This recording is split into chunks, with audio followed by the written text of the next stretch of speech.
We find the next words from the cross continuing in Luke chapter 23. The people stood watching, and the rulers even sneered at him. They said, "He saved others. Let him save himself if he is the Christ of God, the chosen one." The soldiers also came up and mocked him. They offered him wine vinegar and said, "If you are the king of the Jews, save yourself." There was a written notice above him which read, "This is the King of the Jews." One of the criminals who hung there hurled insults at him. "Aren't you the Christ? Save yourself and us." But the other criminal rebuked him. "Don't you fear God," he said, "since you are under the same sentence? We are punished justly, for we are getting what our deeds deserve. But this man has done nothing wrong." Then he said, "Jesus, remember me when you come into your kingdom." Jesus answered him, "I tell you the truth, today you will be with me in paradise." It's not by mistake that Jesus begins this statement from the cross with those words, I tell you the truth. Because think about how shocking these words really are. Who tells someone on the day of their death, an incredibly shameful, painful death, that you're going to be with me in paradise? Maybe we would say that to someone on their best day, right? When the sun is shining and life is good and everything's going their way, we might say, "You know what, you're going to enjoy paradise. This is so wonderful." But on the day of your death, those words just don't seem to fit. And so Jesus says, I tell you the truth. Jesus can say those words to this thief, this criminal, this man on the cross dying, because Jesus has a little bit different perspective of this moment.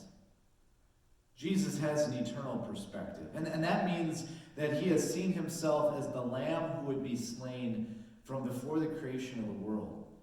It means Jesus knows that there is no way that he's not going to complete his Father's will. Even though we haven't heard the words yet of "it is finished, and to your hands I commit my spirit." Even though we haven't gotten to those words yet, in Jesus' mind they're as good as done. Because he will not fail in the work that he set out, the work of our salvation. It's interesting, in Romans, we hear this promise that God in his forbearance, knowing what was going to happen, left the sins committed beforehand unpunished, because there was this one moment in time when all those sins would be paid for.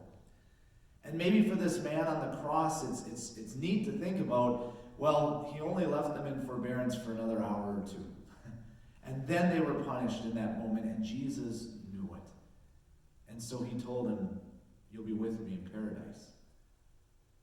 My friends, when you think about these words of Jesus and he speaks them to us, there's still a blank in that statement for you and me.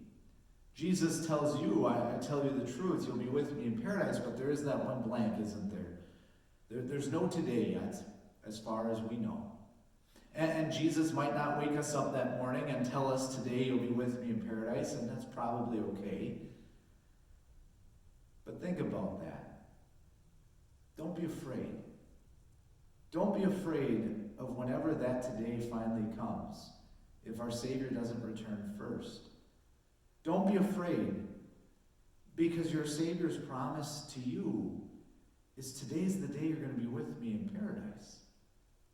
His promise to you is that by his death, he's made your death not a defeat, not a fall into a pit from which you'll never return, but instead he's made your death walking through a passageway, walking through a doorway that leads you somewhere far greater.